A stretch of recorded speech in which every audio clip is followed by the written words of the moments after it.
Je me souviens encore d'un jour où j'étais assis dans un bar avec un ami. Nous parlions et rigolions quand soudainement, je vis une fille.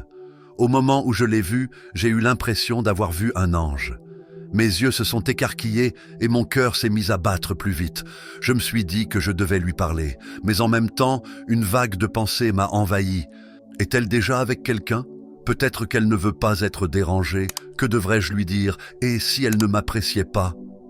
Puis, je me suis arrêté et je me suis demandé quel est le pire qui pourrait arriver. Je me suis donc levé, suis allé vers elle et lui ai dit « Hé, comment ça va ?»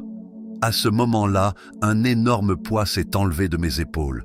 Je ne me mettais plus de pression pour paraître cool ou dire la chose parfaite. Je laissais simplement mes pensées naturelles s'exprimer. Cela m'a paru juste. Elle m'a répondu positivement et nous avons commencé à flirter. Le barman nous a même offert des boissons gratuites. Et tout semblait se passer parfaitement. Ce qui a changé, c'est que j'ai cessé de jouer un rôle. Je me suis montré tel que je suis. Depuis cette nuit-là, c'est ainsi que j'aborde les femmes. Je ne tente pas d'agir cool, ni de forcer quoi que ce soit. Je dis simplement ce qui me vient à l'esprit. Tout le reste, comme les faux comportements ou les masques, ne sont que des boucliers derrière lesquels on se cache. Il y a quelque temps, j'ai lu une étude sur la psychologie du rire.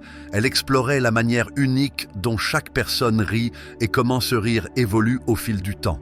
En remontant aux temps anciens, on se rend compte que les chefs de tribu ou les hommes forts riaient fort et sans réserve.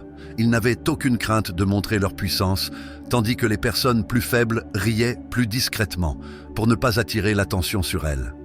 Aujourd'hui, la société préfère les rires plus discrets, car un rire fort est souvent perçu comme impoli. Cependant, cette étude m'a appris quelque chose de surprenant. Votre façon de rire n'est pas innée, elle est développée au fil du temps. Cela signifie que vous pouvez commencer à rire plus fort et plus naturellement. Si vous parvenez à faire cela, vous changerez vos interactions sociales, y compris avec les femmes. Un rire fort et confiant peut être incroyablement attractif. Je sais que beaucoup d'entre vous pourraient trouver ce conseil étrange, mais croyez-moi, essayer de changer votre manière de rire peut avoir un impact important. Quand j'ai commencé à l'appliquer, j'ai remarqué un changement dans ma vie sociale. Mais j'ai aussi eu des retours de mes amis qui, eux, pensaient que rire trop fort donnait une mauvaise image. Un de mes amis m'a même dit que pour être respecté, un homme ne devait pas trop rire. Ce genre de mentalité, nourrie par les films et la culture populaire, où les leaders ou les figures d'autorité restent sérieux, peut être néfaste. Si vous êtes toujours sérieux, vous manquerez de charme et de compagnie. Le sérieux excessif crée une distance sociale, et cela s'applique aussi aux femmes. Quand il s'agit de parler à une femme, la clé est d'être spontané. Ne réfléchissez pas trop, ne vous inquiétez pas de dire la chose parfaite. Soyez naturel.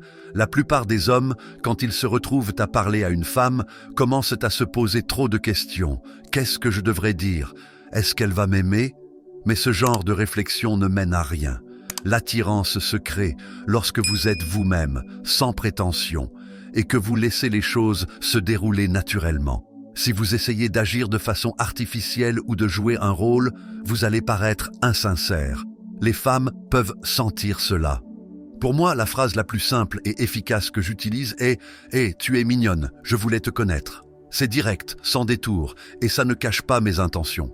Je veux qu'elle sache que je suis intéressé, sans jouer à des jeux. Cela semble simple, mais c'est exactement ce qu'il faut, une approche authentique. Et si vous êtes nerveux, ne cachez pas cela. Soyez simplement vous-même. Si vous essayez trop de paraître cool, vous risquez de faire l'effet inverse. Un concept que j'utilise souvent est l'idée d'intérêt sans vergogne. Quand je parle à une femme qui m'attire, je lui demande souvent si elle est célibataire. Il n'y a aucune honte à poser cette question.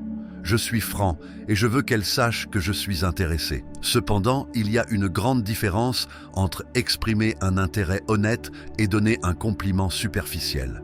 Par exemple, je peux lui dire « j'aime tes cheveux » ou « tu as un joli sourire », mais je ne vais pas lui dire « tu es magnifique » car c'est un compliment qu'elle entendra tout le temps. L'idée est de montrer un intérêt authentique sans tomber dans la flatterie excessive. Les compliments gratuits peuvent facilement vous envoyer dans la friend zone. Soyez direct mais sans trop en faire. Lorsque vous parlez à une femme, la manière dont vous vous exprimez compte bien plus que les mots eux-mêmes. L'attirance est largement non-verbale. Cela inclut votre ton de voix, votre langage corporel, la façon dont vous la regardez et même la manière dont vous respirez. Ces éléments de sous-communication sont essentiels car ils parlent directement au subconscient, suscitant des désirs émotionnels et physiques. Si vous avez de l'expérience avec les femmes, vous savez que les femmes sont attirées par les hommes qui ont des options. Un homme qui a plusieurs options de partenaires assume l'attirance des femmes. Il ne prend pas les choses personnellement si une femme n'est pas intéressée, car il sait qu'il y a toujours d'autres possibilités. Par contre, un homme qui manque de confiance en lui et qui n'a pas d'option aura tendance à s'accrocher désespérément à la première fille qui montre un intérêt. Cela se ressent dans sa sous-communication et repousse les femmes. Je voudrais partager avec vous une dernière anecdote pour conclure. La personne qui est allée parler à la fille ce soir-là n'était pas moi, mais mon ami. Quant à moi, j'ai réfléchi trop longtemps et la soirée est passée sans que j'agisse. J'ai profondément regretté cette occasion manquée, mais cela m'a appris une leçon précieuse. Ne laissez pas la peur ou la réflexion excessive vous empêcher d'agir. Soyez spontané, naturel et honnête. Si vous avez une intention, exprimez-la sans hésiter. Ne soyez pas comme moi ce soir-là. Ne perdez pas d'opportunité par manque de confiance ou de spontanéité.